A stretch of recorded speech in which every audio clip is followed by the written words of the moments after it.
Patreon और अन्य माध्यमों से नेशनल दस्तक का सहयोग करने वाले सभी दर्शकों का बहुत बहुत शुक्रिया। आपके सहयोग से ही बहुजन मीडिया को नई ऊंचाई मिल रही है और मनोबल और अधिक बढ़ रहा है। आशा है आगे भी आप हमें ऐसे ही सपोर्ट करते रहेंगे। धन्यवाद। भारत में कोरोना संक्रमितों की संख्या में लगातार बढ़ोतरी हो रही है। भारत में यह आंकड़ा 1,58,000 को अब पार करने जा रहा है। वहीं अस्पतालों में कोरोना मरीजों के लिए पर्याप्त सुविधाएं भी मौजूद नहीं हैं। अलग अलग राज्यों से ऐसी खबरें सामने आती रहती हैं कि डॉक्टर्स को प्रोटेक्टिव किट्स भी मुहैया नहीं करवाए गए हैं। यही एक समस्या नहीं है, बल्कि कई अस्पतालों ने तो कोरोना संक्रमितों का इलाज करने से भी मना कर दिया। बड़े बड़े निजी अस्पताल कोरोना इलाज से कन्नी काटते रहे हैं। वे अस्पताल भी जिम्मेदारी से बचकर भाग रहे हैं जिन्होंने सरकार से मुफ्त जमीन या अनुदान लिया है। एक अहम घटनाक्रम में सुप्रीम कोर्ट ने पूछा कि सरकार से मुफ्त जमीन लेने वाले अस्पताल कोरोना रोगियों का मुफ्त इलाज क्यों नहीं कर सकते। सर्वोच्च अदालत ने केंद्र सरकार से 1 सप्ताह में इसका जवाब देने का आदेश देते हुए कहा कि उन अस्पतालों की पहचान की जानी चाहिए जो मुफ्त में नाम मात्र की फीस में कोरोना का इलाज कर सकते हैं। इसके एक दिन पहले ही सुप्रीम कोर्ट ने केंद्र, राज्य सरकारों और केंद्र शासित क्षेत्रों को नोटिस जारी कर पूछा था कि उन्होंने प्रवासी मजदूरों की स्थिति को सुधारने के लिए क्या कदम उठाए हैं, बताएं। प्राइवेट अस्पतालों में भारत के कुल हॉस्पिटल बेड्स के 2/3 बेड हैं और 80% वेंटिलेटर हैं, जो सिर्फ 10% कोरोना मरीजों के इलाज में काम आ रहे हैं। भारत में 2.4 लाख करोड़ का प्राइवेट हेल्थ सेक्टर इस वक्त एक तरह से किनारे हो गया है और सारा बोझ सरकारी अस्पतालों पर आ गया है। देश भर में अधिकतर प्राइवेट अस्पतालों ने खुद को इस महामारी के वक्त लोगों से दूर कर लिया है।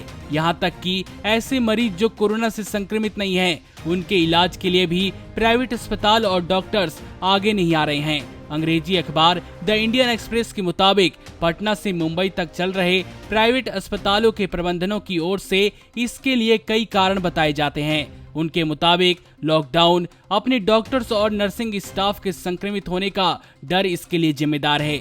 इसके अलावा उन्हें इस बात का भी डर है कि ऐसे मरीज जो दूसरी बीमारी के इलाज के लिए आते हैं, कोरोना संक्रमितों का इलाज करने पर वे भी उनके अस्पताल में नहीं आएंगे। वैश्विक महामारी और भगवान भरोसे स्वास्थ्य सुविधाओं वाले देश भारत में इस समय प्राइवेट अस्पतालों को सरकारी अस्पतालों के सहयोग के लिए आगे आना चाहिए था, चिकित्सा धर्म निभाना चाहिए था, लेकिन ऐसा बिल्कुल नहीं दिखता। नमस्कार। नेशनल दस्तक अपनी आर्थिक जरूरतों को पूरा करने के लिए अपनी ऑडियंस पर निर्भर है। बहुजन समाज से संबंधित मुद्दों को उठाने के कारण यूट्यूब की तरफ से नेशनल दस्तक की कई वीडियो पर एड्स नहीं दी जाती, जिसके कारण हमें आर्थिक समस्याओं का सामना करना पड़ रहा है। आपका एक छोटा सा कदम बहुजन मीडिया को बचा सकता है।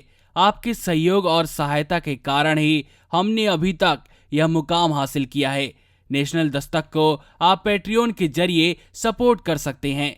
इसके साथ ही आप अन्य माध्यमों जैसे UPI, गूगल पे, डेबिट कार्ड, वॉलेट, फोन पे आदि से भी हमारी मदद कर सकते हैं, जिसका लिंक वीडियो के नीचे डिस्क्रिप्शन में डाल दिया गया है। पैट्रियन पर आप हमें प्रतिमाह $2 यानी 140 रुपए प्रति माह से हमारे साथ जुड़ सकते हैं। दूसरे माध्यमों में राशि की कोई सीमा नहीं है। आपके सहयोग से ही बहुजन मीडिया को एक नई दिशा मिली है और इसे अभी एक नए मुकाम तक लेकर जाना बाकी है, जो आपके साथ के बिना संभव नहीं है। आपसे डायरेक्ट फंडिंग से हम आपके अधीन हो जाएंगे और एक स्वतंत्र मीडिया के तौर पर समाज की आवाज को बुलंद कर पाएंगे। धन्यवाद। नेशनल दस्तक को देखने वालों से अपील है कि वह नेशनल दस्तक के सपोर्टर फॉर्म को भरें ताकि हम सीधे आपसे जुड़ सके। नेशनल दस्तक की आपसे गुजारिश है कि अगर इसको बचाना चाहते हैं तो नेशनल दस्तक को सब्सक्राइब करने के लिए रेड कलर के सब्सक्राइब बटन को दबाएं, फिर बेल आइकन की घंटी दबाएं। नेशनल दस्तक को बचाने के लिए बहुत जरूरी है कि हर खबर को शेयर करें, लाइक करें, कमेंट जरूर करें।